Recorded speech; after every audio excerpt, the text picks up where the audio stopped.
Oh, yes. Okay, perfect. So yeah, I'm from IBM Research in Zurich. Those are the collaborators that helped me on their project, and at the same time, I'm currently still in the group of Alpha at the University of Cambridge. You probably all know that the chemical space we can explore is nearly endless, and there have been several strategies to do so. We can, yeah, there are work that asks the question, what kind of interesting materials or molecules could we make? And they do so with high throughput simulations or generative models. I think you will have some talks on that tomorrow as well. Then, once you've identified the molecule you want to make, the question is, how would you make it? How could you get to this specific molecule? And here you have synthetic route planning, retrosynthesis, and last but not least, you should do an experimental verification and clearly produce that molecule that you were interested in. And in my group at IBM Research, we focus on synthetic route planning. More specifically, I will present data-driven chemical reaction prediction, where we try from reagents and reactants to predict the most likely product. I will shortly go through the data, the representation, the model, and finally present some results.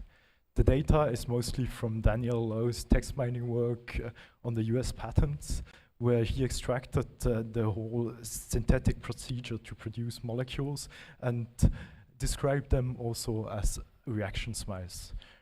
Reaction smiles are strings like that represent whole chemical reactions. So this is maybe more easily readable for you or visualizable. And from this huge data set, several groups have proposed some benchmark data set to compare their models. What we do is lots of groups have tried to do some kind of separated setting for those reaction predictions, where you give your model like an information about what kind of molecules react together, the reactants, and what kind of molecules are just present in the reaction, the reagents. What would be more correct to represent those chemical reactions is to not do any distinction between the two and just given this mixture or this set of molecules, just predict the most likely product. How can we represent molecules for ML? So in chemoinformatics, what is traditionally used are molecular fingerprints, where like you get the vector based on like what features are present in your molecule or absent. Then there are text-based representations that can represent those graphs as a string, graph-based and 3D structures and surfaces. We went in our project for text-based representations, which basically allows us to represent atoms as letters and molecules as words, and so we can do like a smiles-to-smiles prediction with a sequence-to-sequence models. You might not be familiar with sequence-to-sequence models, but it's basically what Google is using to translate from one language to another. So, for example, from German to English or English to French. Just that we translate or learn this transformation function from a reactant space to a product space by giving the model a sequential input of atoms that are describing the molecules we have in our reaction. For the architecture, we use a transformer model where you have like those sequence-to-sequence models always have like an encoder part, which extracts from a given input the most interesting features and stores them in a memory bank, which is then queried by a decoder, also a neural network, and given the previously predicted tokens or parts of the molecule, and this memory bank tries to predict the whole product molecule.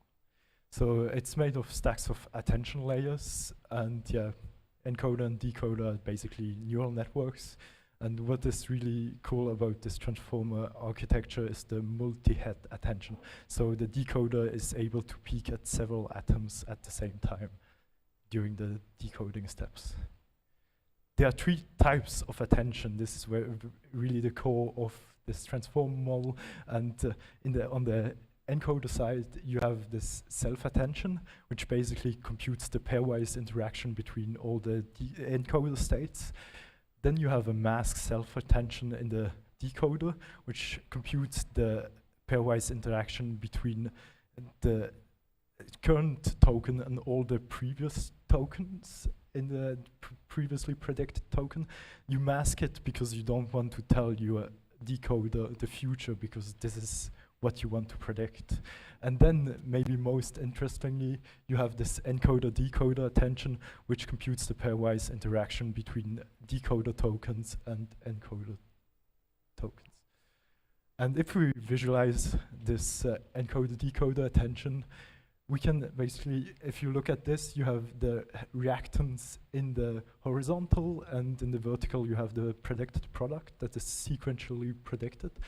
And we can visualize what the decoder was looking at while doing the predictions. So the darker the color, the more important this specific atom was to do the predict the atom in the product. And we almost get back some kind of atom mapping. Then, yeah, we can also do this for larger reaction. That's no problem. It's really a nice approach because we train it end to end. It's fully data driven compared to other approaches that were presented during this workshop. It's completely chemically agnostic, so it's just learned by looking at examples. It doesn't query any database of rules or templates that were previously extracted. It's really just what it learned from looking at millions of examples of chemical reactions. Then, yeah, we get as byproduct the attention weights that you've seen on the previous slides and the confidence score. There has been lots of work on data-driven chemical reaction prediction in the last few years. So before 2017, most of it was either like rule-based or very small scale. And then from end of 2017 on, there was this work on Weisfeiler-Lehman different networks, which used a graph-based method. Shortly afterwards, our first sequence-to-sequence with attention model. Then few works that were more focusing on the innovation in the machine learning part, and an improved version of this graph convolution neural network, again from Colley et al.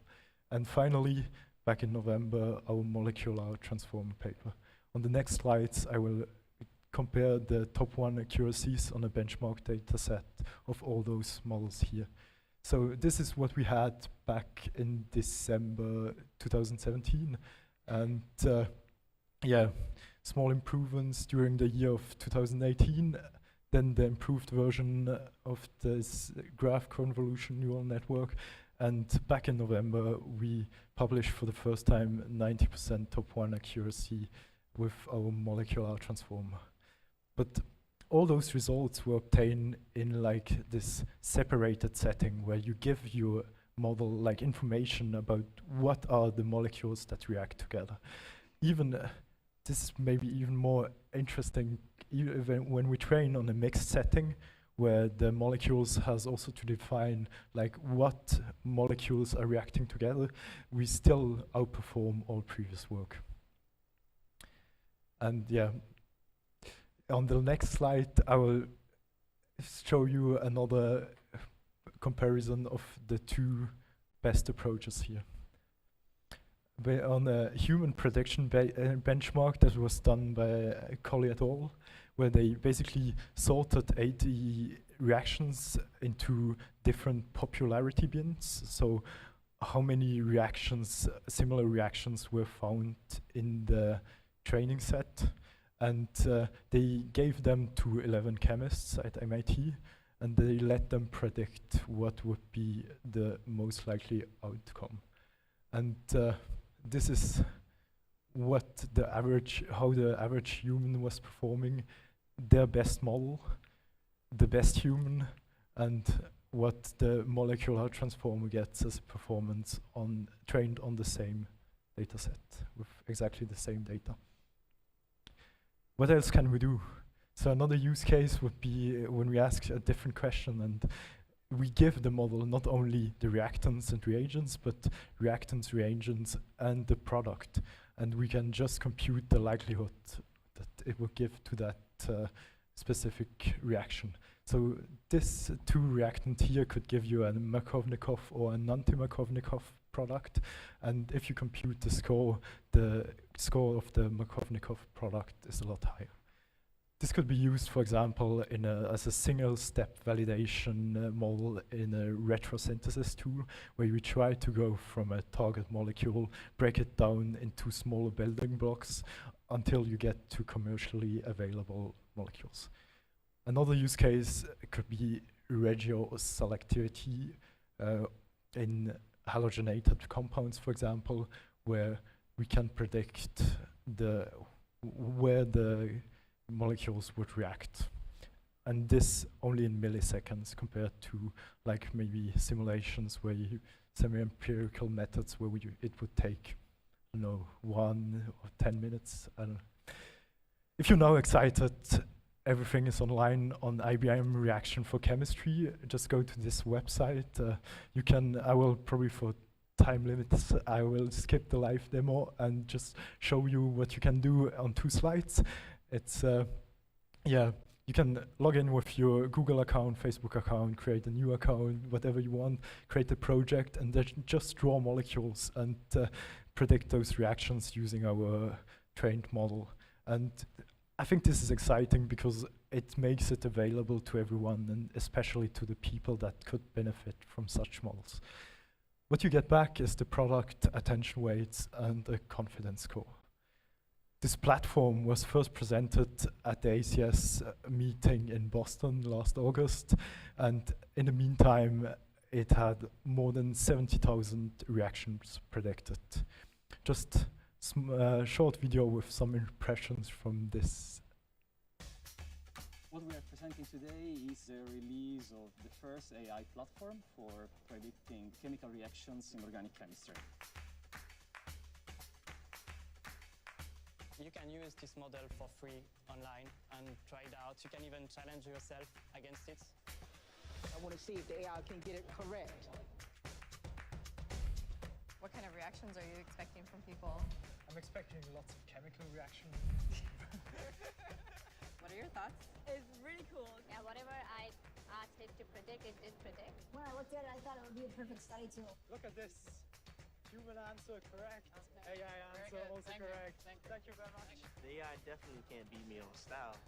It would be really useful for working on like new, unusual sugars. So now I need to know what's the website so I can go to it.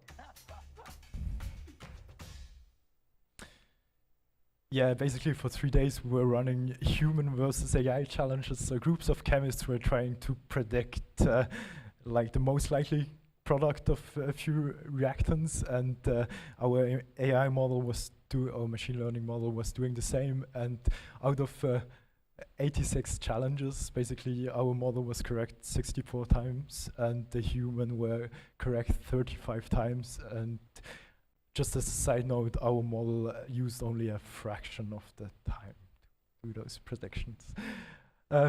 You can also have like API access to our platform if you're interested, and code, trained models, and data is available on my GitHub. So just go there, and yeah. Maybe just to end, there are some alternative representations like the smiles that, especially if you work with molecules, can be good because you can use models from natural language processing. We have this molecular transformer, which is the current state of the art in reaction prediction, and it's universally applicable across all kinds of reaction data sets. You get those predictions within hundreds of milliseconds, so it might be an additional validation if you do simulations.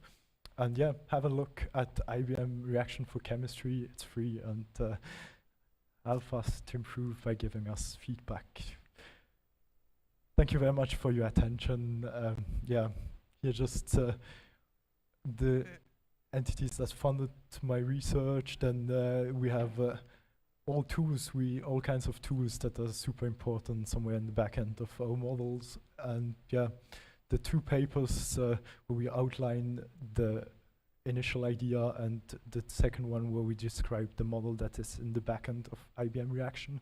And yeah, follow me on Twitter, write me an email if you have any questions. Thank you.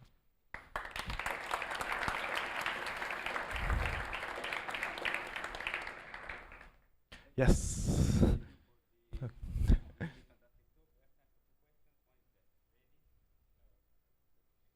Ooh.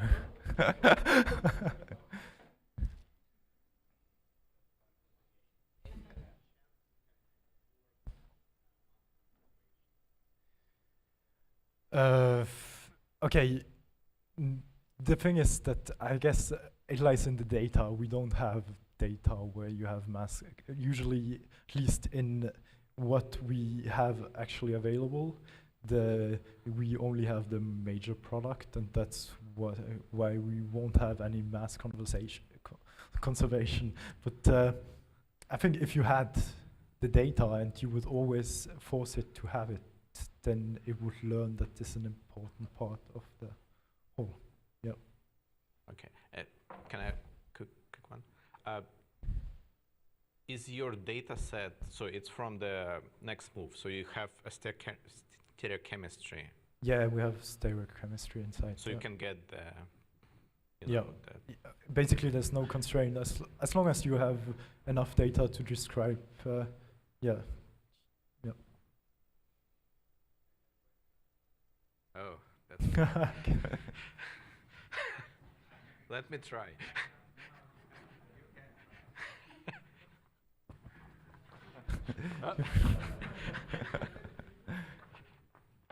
Thanks. Okay, so the question is now, is it that at any point of time you can have one reactant and whatever, and then one output, or so can you have multiple reactants? Yeah, you can have multiple reactants, and then, but usually predicts as the data we have trained on as usually one product. It will only predict one product, and if you want to have alternative products, you would do a beam search. Means basically that you would predict the product with the highest likelihood, and then you will also suggest the products that have a slightly less high likelihood, and you would give them as an alternative outcome. Yeah. Okay, and the second question is now, because you don't have any constraints on how you generate, so how do you model the reactions? How do you ensure that the output is actually a valid molecule? Okay, yeah, this is a very good question. From those mice have a very particular grammar, and those models here learn within few epochs. They learn this grammar almost perfectly, and we had some kind of test sets where I think 99.5% of all the predicted molecules were at least valid, not chemically valid. You can still predict unstable molecules, but at least from a grammar point of view, how they will build together, we're following basic valence rules.